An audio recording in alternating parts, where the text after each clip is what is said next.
Hey everybody, I'm Nick from Define My Day. A lot of you probably know me already. Hey Anne Marie, hey Lynn, hey Belinda, how are you guys doing? Good morning. Glad to see you. Glad to have you with me. I still feel really tired, considering I've been up for a while. My coffee is hopefully going to help me out. I went out and had a couple of beers last night, so that was good. It was a nice, quiet night. You know, it was a solo mission, but it was nice. I met some cool people at the bar, hung out, and got home before 10 and got some good sleep in. I actually want to, real quick, since I saw you jump on here, Belinda, the post that you just posted is something that I think everybody can appreciate. So, Belinda in our user group posted a photo that says, no matter how good or bad your life is, wake up each morning and be thankful that you still have one. And that one is on the nose. There's people out there that do not realize how good they have it because they're always looking, whether they're comparing their situation to somebody else that might be in a better place than them, or you just don't have that mindset that you appreciate what you already have. I think when you look at this and you realize that you woke up today, today's an opportunity to do just a little bit better. If you can start to appreciate that, then you go to a much better place. So, Belinda, that's on the nose and a perfect post. Love it, love it, love it. Suzanne, good morning. Good to see you. I've seen a post lately that's been going around Instagram that says something to the effect of, don't compare your chapter one to somebody else's last chapter or, chapter 30, which is the truth. Everybody's on a different path and everybody's in a different place in their life. And you just, you got to be where you got to be. But you also have to put in the work, which is partly what we're going to talk about today. But before we do that, I'm going to get into a couple of other things. Vince, what's up, man? Got an early morning email from you today. I replied back to you. Yes, and another day to be grateful. Absolutely. Anne Marie says, so true. I took a tumble on the ice Thursday. Oh, I'm sorry to hear that. And I'm grateful I wasn't hurt worse. Yes, absolutely. I hope you're doing okay. Lynn says, good morning. I'm tired too. I ended up in the ER last night, but I have to see the cardiologist. Sorry, Nick, for being off topic. No, I'm hoping you're okay also. I know I spent some time with a cardiologist. I have like a uh, uh, heart palpitation thing that happens once in a while. It hasn't happened in a long time. Actually, it did happen this week, but before that hadn't happened in a long time. And it can be scary. I don't know what your situation is, but I hope you're okay. Anne Marie said that. Yeah, yeah. Lynn, I hope everything goes okay for you. Let us know. Keep us in the know. Um, but yeah, one of the big things, and I know this is a book that Vince, I see her in here, has also read, and it's taken me a while because I haven't been reading so much as I've been going through an online course. But I just finished Carol Dweck's Mindset, and I promise I will get a book list out to you guys. But I just finished Mindset, and if you never want to read the book, the last page has a graphic of the comparison between a fixed mindset and a growth mindset. And I'll run through it real quick here. Fixed mindset believes that intelligence is static. Uh, they leads to desire to look smart and thereby have a tendency to avoid challenges, get defensive, or give up easily in the face of obstacles. The effort they give is seen as fruitless or worse. Um, Criticism is usually ignored, and is then they ignore useful negative feedback. Success of others makes them feel threatened. As a result, they may plateau early and achieve less than their full potential. Now, a growth mindset, they believe that intelligence can be developed. They lead a desire to learn and therefore have a tendency to embrace challenges, persist in the face of setbacks, see effort as a path to mastery, learn from criticism, and find lessons and inspiration in the success of others. As a result, they reach ever higher levels of achievement. And that's what we're all trying to do. I think that, you know, life is different when you are not in a fixed mindset.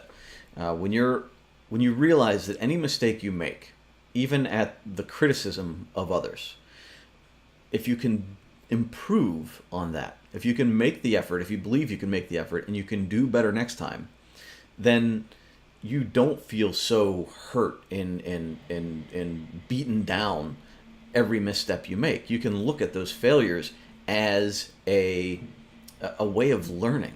In the business world, fail early and fail often is something that you hear a lot, especially as you're just starting out. Like, you want to find out early what can go wrong, because if you avoid failures, you could fail huge later after you have resources and money and people invested in this venture. So you want to find out if something can fail incredibly early, so you don't invest too much. And I think that when you do that, when you're okay making mistakes, even when the people around you might be very fixed, and they go, ha, ha, look at you, you're making a mistake, or ha ha ha, you're a fool, and we all know those people, right?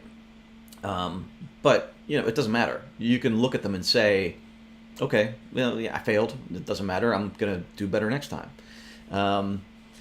But, and this goes into kind of what the topic was and the way we posted this today. And I don't want to ruffle anybody's feathers too much, but if you do that without effort, it can turn into excuse making and forgiving yourself a little bit too much. If you're in the habit of constantly waking up and saying, I'll do better today, and then you don't, then you're just kind of in this toxic downward spiral where it's just, you're never improving. You're in the habit of constantly forgiving yourself, and you forgive yourself into nothing. You forgive yourself constantly, and it gets turns into like a resentful type thing. So as you're going through this process, the important component of it is reviewing your day, and journaling your experience, asking how you will improve tomorrow. But you also have to follow through with that, right? We have to commit to the follow through. And then tomorrow I'm looking forward to is that optimism, that anticipation, that appreciation. So, don't forgive yourself into inaction. The goal is to take those steps forward. If you're just forgiving yourself without taking the steps forward, we're not growing, right? We're not attaining that growth mindset. The one video I posted in the group yesterday, I believe it was, or maybe the day before, was that guy. It was like a minute and a half long, and he was talking about lobsters and how we can learn from lobsters. And of course, the topic kind of got my interest a little bit, but it was a really insightful video. When a lobster grows, it's a soft, mushy animal inside a real hard shell, right? And the only way it can grow is to break its shell. So it grows up against the shell, it goes under a rock, it seeks protection, and it cracks open its own shell, and it comes out of it, and then it forms a new, larger shell with room to grow. And we go through a very similar experience as people. We have to reach that point of discomfort where we feel boxed in, and we feel like, we can't grow anymore unless a change happens. And he makes this point in this video, is that modern society, the way that people are coping with this, or antidepressants and medication and anti-anxiety pills, because people are trying to avoid that feeling of stress and that feeling of pressure and that feeling of needing to grow and change. But that's how people adapt. That's how we grow and adapt, is by, under that stress, toughening up and persevering and growing and going through it. If you don't see that as an opportunity, then you're avoiding that ability to grow.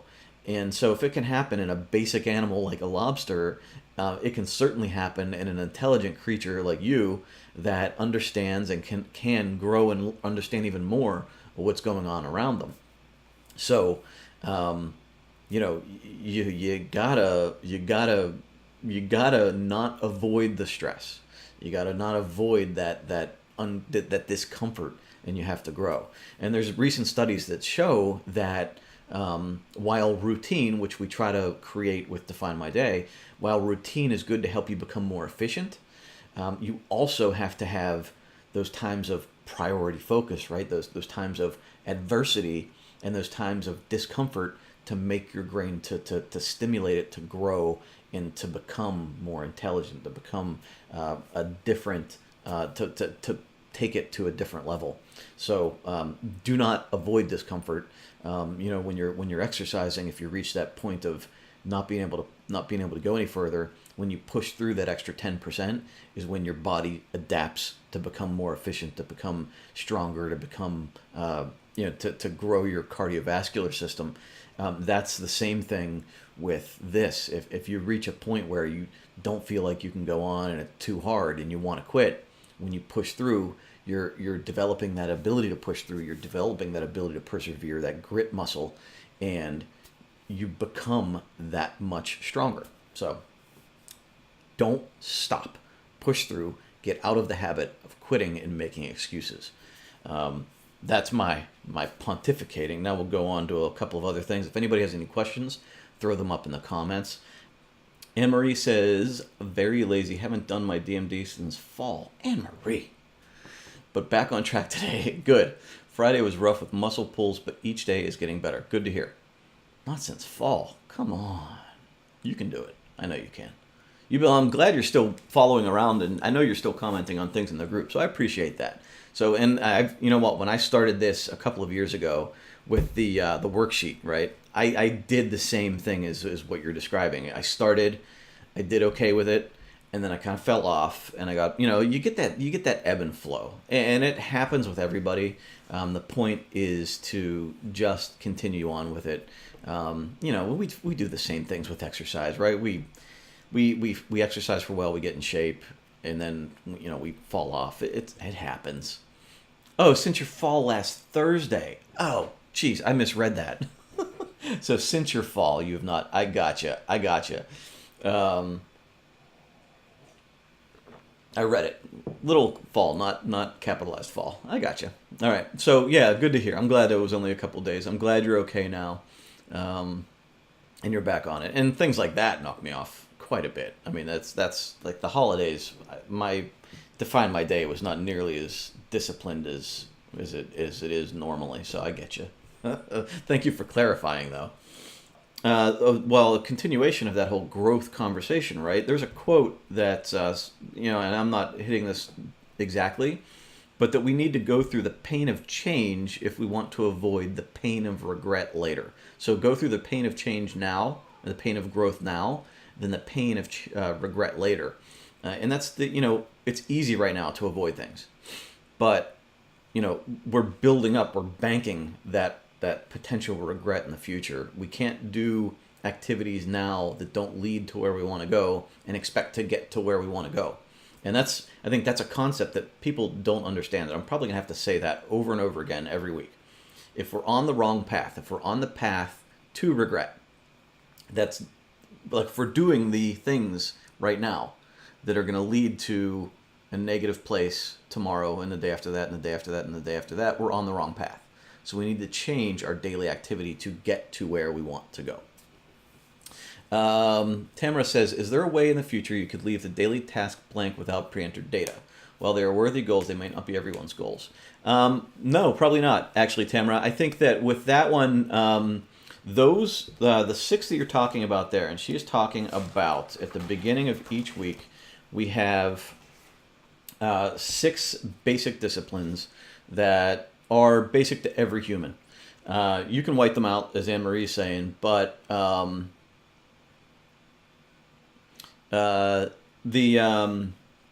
everybody needs rest. Everybody needs exercise. Everybody needs to eat well. Everybody needs to eat the proper amount of, or drink the proper amount of water.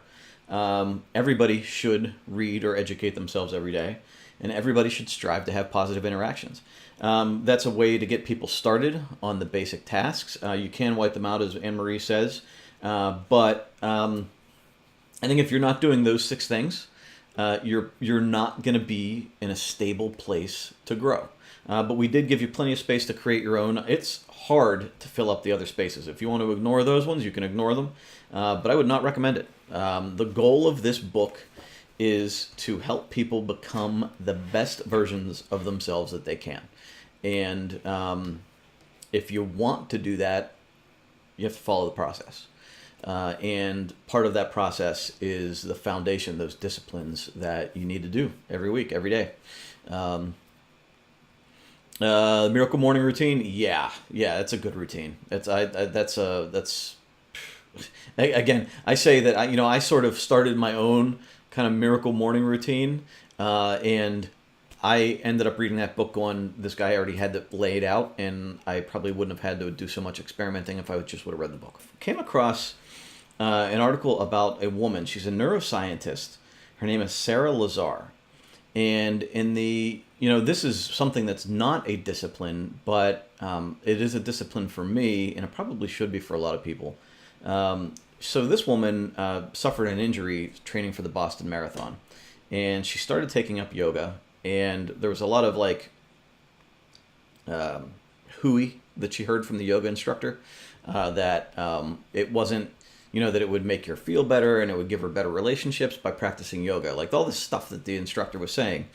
So she didn't believe it. She thought it was just, big deal, whatever. I'm just here to stretch out. But there's a component of meditation in yoga.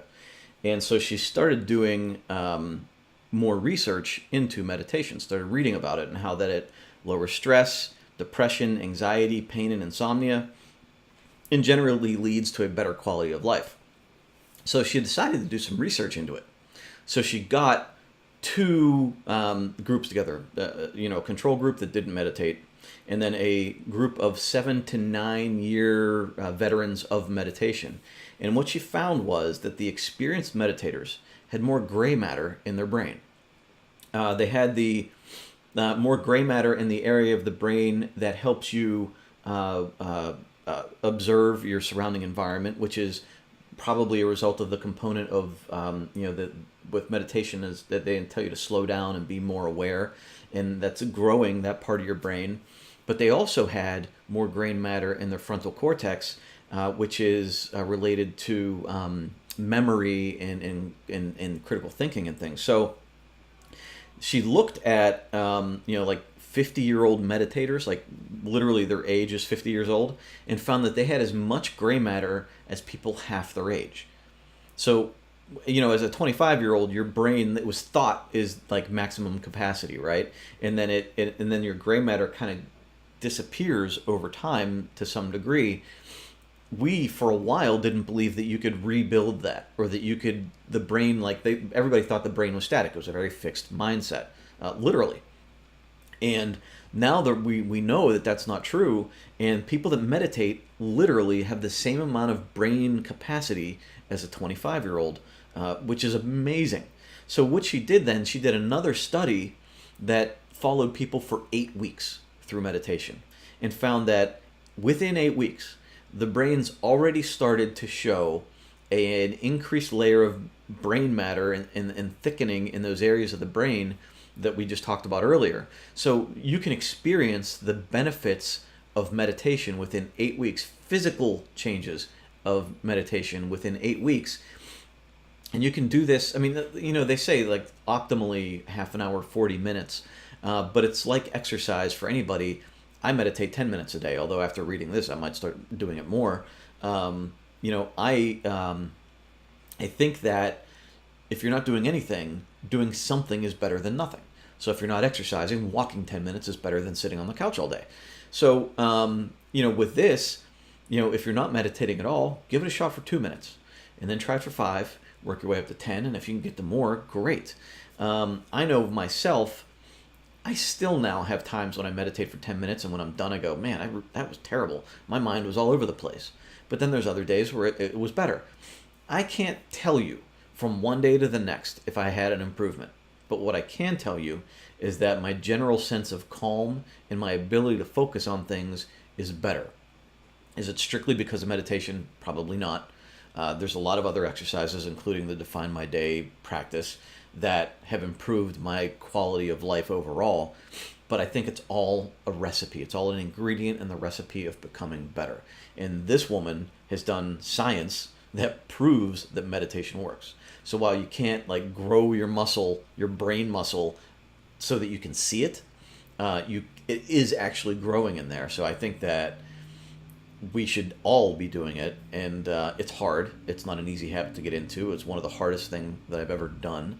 But yeah, I'm now more encouraged to ever do it. Cynthia, Sarah is Sarah, Sara, and it's Lazar. So you spelled it correctly. There's just no H on the Sarah. The first book review should be Miracle Morning. Yeah, it's going to be one of my. As far as I'm, the review, do it now. But the Savers component of Miracle Morning is really good. We talked about that last week. Let's see what else we got going on in here. Any new comments in the group? No. Okay. Now, it's funny. Just as I read that article about meditation, I read another article about drinking coffee, and there's 2 points to it, and the point of the article was, coffee could be good for you, it could be bad.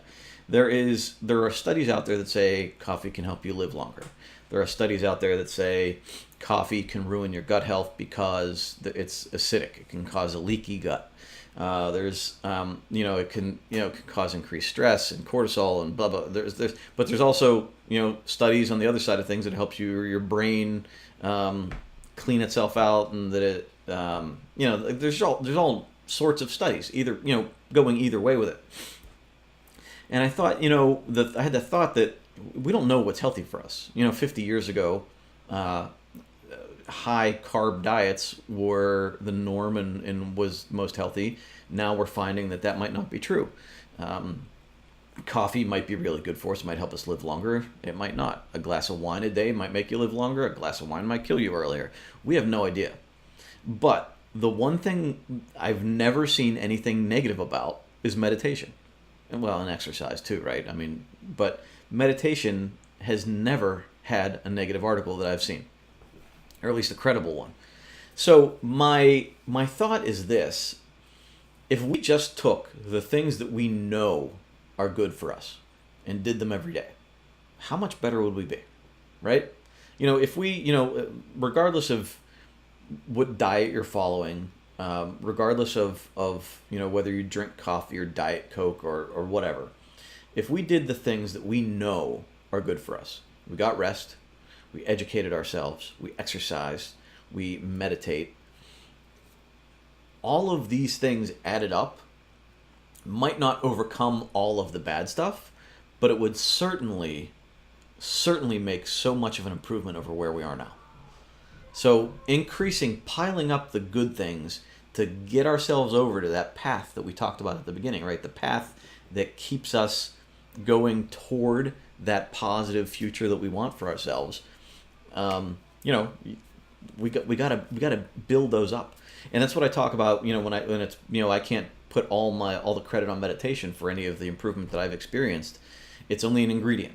We just need to keep adding positive ingredients into the recipe and overcome any of the bad habits that we have, whether it's excuse making or not following through on what we tell ourselves we're going to follow through on, or engaging in distractions, whether it's your phone or your emails that you shouldn't be reading, or watching TV too much, for me a bad habit was doing too much, not focusing on the priorities, but doing everything and not giving anything a priority. That was a big bad habit for me. And I thought more work would overcome the situation I was in, when in fact it wasn't. It was more focused work on smaller things, which were actually bigger, but took less time than doing too much work all over the place. Diana says, I'm brand new to Define My Day. Just received my first journal on Thursday, starting week 1 today. Good. A little nervous about doing it correctly. Diana, you are not uncommon with any of this. You have the feeling you're having right now is I've seen in the group many, many times, and we've received some emails about it too. So you are not alone. And what I always say is you can't mess it up. This process is, in fact, I might even change the name of Define My Day Focus Planner to Define My Day Guidebook, because it's like you're sort of weaving in and out of this process, learning about yourself. So, you can't do it wrong. All you can do is do it. The only way to do it wrong is by not doing it. So, you have 4 weeks in front of you right now. All you have to do is plan out what you believe are your priorities for the month, your goals for the month, and follow the process. If at any point in time you feel that you wrote down too much, then you need to go back and scale it back a little bit, right? If you're trying to sprint, you're going to exhaust yourself. So if you find your goals are too big and you're not getting them accomplished, you just back down a little bit. If you find that you're finishing your goals, your priorities way too early, and you're finding yourself not doing anything for 4 hours a day, and you're actually wasting more time, you have to readjust that also. So if you find that you have the ability to do more, then you can start increasing. But that's the main component of those days after. When you're doing your journal here, tomorrow I can improve. I'm looking forward to. But through that journal, you also want to ask yourself how it's making you feel and how things went. You want to describe how you're feeling after that day and make your adjustments the next day. But you can't do it wrong. You really can't. This was meant to be an exploration of yourself and a guide to kind of nudge you in the right direction. And if you simply follow it, simply put pen to paper and go after it, you will learn so much about yourself. What you do right, what you do wrong, where you need to improve. It's that growth and awareness. And I can tell you, if I look back when I started this years ago at my first worksheet, in fact, I might have to pull that out sometime soon. If I go look back at my first worksheet and see what my goals were and see where I thought I was going to be able to go within a month, I was probably way off base. But it's that setting that direction and trying to move that way and figuring out, what I can do right and what went wrong and how I need to adjust. You'll settle into a groove and you'll get moving. So just put pen to paper and get started. The next biggest problem you're going to probably have, and most people do, is that once it starts working for a couple of weeks, you start backing off a little bit. You get a little bit comfortable. And it's that point in time you need to push through, because that's the other growth, right? That's you, the lobster, pushing up against your shell. You're kind of getting, you're like, okay, I'm in the groove here and I can kind of back off. We do what works until it works, and then we quit doing it. We don't want to be on that escalator, climbing up the down escalator, and then stop and go all the way back down to the bottom. We want to keep climbing. The big trick, the big thing with all of this, it's kind of like the station poem that I talked about a couple of weeks ago, right? That escalator doesn't have a top. We just keep on going. We have to keep fighting that escalator until we're gone, until we're done. And you don't want to go up that escalator halfway, or however, for a couple of weeks or a couple of months or a couple of years, and then just stop and go all the way back down to the bottom. So keep climbing, keep going, keep pushing, follow the process, and you'll be fine. Melody says, I'm in the third month of Define My Day. It's been very helpful. Thank you. Well, you're welcome. Thank you for joining us. I appreciate the nice comment there. I'd like to see everybody being successful with this. If there's any question you guys ever have, if you don't want to ask it here, you can always send me an email. I'm happy to answer any questions that you guys have, address any issues, whatever struggles you guys are going through. I'm here for you. I want you to succeed with this. That to me is going to make me feel like this whole thing is a success. I love coming into this group and seeing the positive comments that you guys make for each other, for yourselves, and everything going on. So keep it up. Carolyn says, good morning from California. It is 4:45. Rain woke you up and wasn't able to fall back to sleep. Yeah, well, I woke up early. I didn't wake up quite that early, so I feel you. Man, that's tough. And Alyssa says, the key is taking action. Yes, you have to take action. We cannot intend to do things and not go through with it. There was this came up in a sales course I took years ago. We judge what is it? We judge ourselves based on our intentions and others on their actions. So, I might intend to feed the poor, right? But I see somebody else not feeding the poor. So I'm judging them. Oh, they don't do anything. They don't help anybody else. But yet I don't either, right? But I intend to. I plan on it. I'm going to take food to the soup kitchen. I'm going to volunteer. I'm going to do all this stuff. But if I don't do it, I'm no different than that other person. But yet I'm judging that other person. So and it can be the same as this. I mean, we look at other people, we have no idea what their struggles are, right? And we want to feel good about ourselves. So we judge other people and what they're doing or where they are in life and whatever. We need to turn around and look at what we are doing. Our intentions. What do we intend to do? We need to line up our actions with that. Hopefully our intentions are positive and loving and helpful. And when we follow through, we act that way and we become better people. Alyssa, I could talk about that one all day. Thank you. Vince, extending the lobster theme to DMD is kind of like a lobster boat in port. Before it goes out, they need to make sure the provisions, people, and plans are in place for the day. Then coming back in, they review the bounties of their catch, or lack thereof, and figure out what they need to do the next day. Man, you always have a better way of putting this than I do. That's really good. And you know what? I agree with everything you said there. We cannot live a day without a plan. If imagine that boat without a plan. It's just going to go out and drop nets and hope that a lobster goes into it. If you're not going where the catch is, you're not going to win. I've compared it in the past to not having a rudder. If that boat were to push off and not have any way of moving and directing itself, then it's just pushed around by the winds and the currents of the day. And that's how I felt myself. When I look back, myself 5 or 10 years ago, and even longer, I was pushed around by the whims of the people around me, by the events of the day, by, whatever life was offering. And, that was what made me happy or sad or upset. And it's how I directed, even my business. I was responding to customers rather than creating, an experience for them. They were creating my experience. And that's not the right way to do anything. You can't be that way in life. So we need to have a plan. That's what this is for. It's what it was for me. And I hope that's what it is for you. It's developing that day, waking up with intent, and then following through with action. Love it. Vince, good comment. Thank you, man. I'm going to like that right now. Suzanne, can I go over the obstacles for doing Define My Day?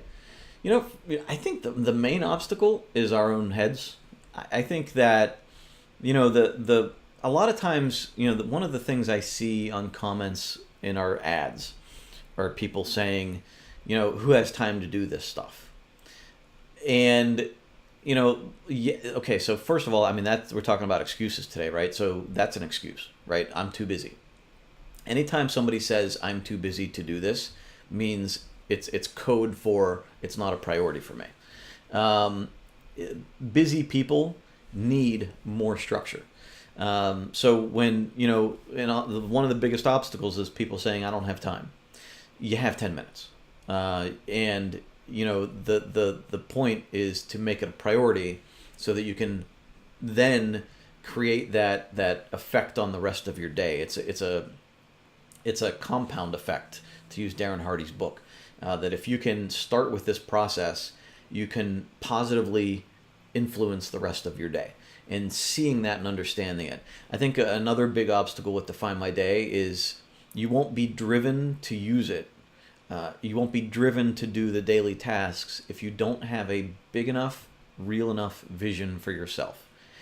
Something that hits home, something that drives you to wake up every day and accomplish more. You need to go through that process of seeing where you want to be, what things you've done wrong that are not getting you there right now. And you have to really feel that pain of regret that you might have. You sort of have to feel it right now. You have to look ahead and think, if I keep going on this path that I'm going on, what's going to happen? Is my business going to fail? Am I not going to make as much money as I should? Are my relationships going to fail? All of these things that might potentially happen to you have to be real enough for you to want to make that change. So, you only grow when that shell starts constricting you, and you effort enough to break out of it. So, your vision has to be strong enough for you to want to do it, to drive to do this every day. And that's the hard work. It's the hard work in Define My Day isn't writing things down. The hard work is opening up the book. The hard work is then referencing back to it to make sure you're getting your things done. The hard work is going over your journal at the end of the day and saying, man, I didn't really do well there. I need to do better. That it's that inner, that look inside yourself and growing that awareness of yourself and what you're doing wrong, and that ability to say, I can do better. It's that growth mindset. I think there's judgment is hard with Define My Day. I think we judge, and it was brought up earlier today, right? We're worried we're going to do it wrong, but in reality, you really can't do it wrong, because the process is what you make it. And as long as you're learning and growing, you're not doing anything wrong. And I think we feel like somebody's going to judge us on what we have written down, and we might even judge ourselves on what we have written down or what we did do or didn't do, and none of that matters. We have to let that go and not worry about, nobody's reviewing this, nobody's grading it. I'm not going to ask you to send it back to me and say, oh, you didn't do well here. There's none of that. We're all on a different path. We're all on a different segment of a path. And, we're just trying to grow from it and learn from it. So don't judge yourself. I'll tell you, it's the habit. A lot of times we're just in bad habits. We're not in the habit of waking up early. We're not in the habit of waking up at the same time every day. We're not in the habit of having a solid routine. We're not in the habit of, analyzing ourselves. We're in the habit of maybe excusing our actions and just doing what we need to do at the time. And as you change that mindset into more of a planning and purposeful mindset, a mindful mindset, it gets easier.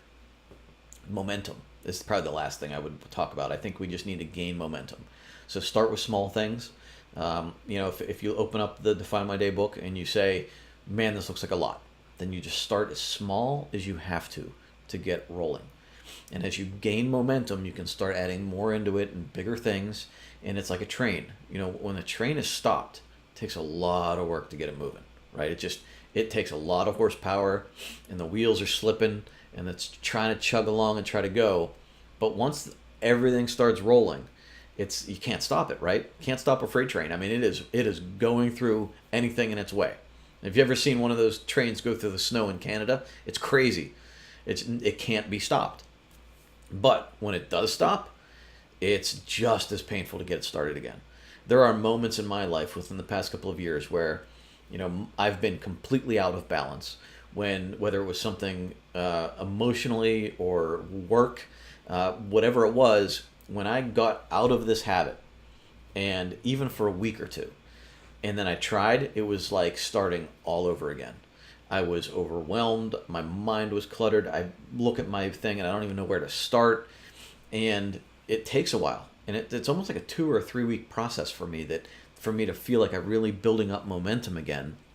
And while insightful to help me talk to you about it, I try to avoid that feeling as much as possible now, because I know how hard it is, and I don't want to do that, because you miss out. I miss out on 3 weeks of progress plus anything else I missed. So definitely do not want to do that. So try to keep your momentum up as you're going. Patricia says, how can you maintain the momentum? I seem to lose momentum at the 2 to 3 week mark, and that is really common. And again, it goes back to what I said before, right? We do what works until it works. So we're rolling, things are going, and we get comfortable, and we start to slip back a little bit. And that's when we need to keep pushing. So when you see that it's hard, you have to grow that mindfulness, grow that push, that grit muscle, and keep doing it. When you do that is when the growth really happens. So that's your sore spot. So for me, if I'm doing curls, and I know of all my body parts, right? My arms are the weakest, and I know when I get to that, 8th rep, that that's gonna be the hardest. That's when I'm gonna quit. If I can just pull one more out, that's when the muscle growth happens, right? It's the same thing here. If we get to that 2 and 3 week mark, you can plan on it, right? You can plan for that. You know, okay, week 3 is going to be hard. Week 3 is when I really need to plan my day on Sunday, if that's the day you do it. And I really need to make sure Monday morning I wake up and go through this process. And when you know it's going to happen, so that's when you know you need to plan better for it and set yourself up for that success. Cynthia Vince responded, great book. Once you embrace the growth mindset combined with the Miracle Morning and Atomic Habits, which I need to buy, while writing as much as possible in your Define My Day, such as plans, ideas, thoughts, failures, successes, has a tremendous impact on multiple areas of my life. Yeah, man. Absolutely. Vince, I'm going to have to put you on the payroll or something, man. You're really putting out some quality stuff here.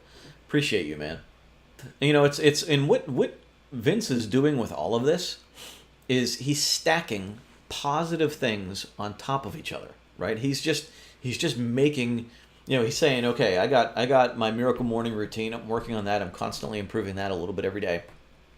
I've got my Define My Day routine. I'm integrating that into that.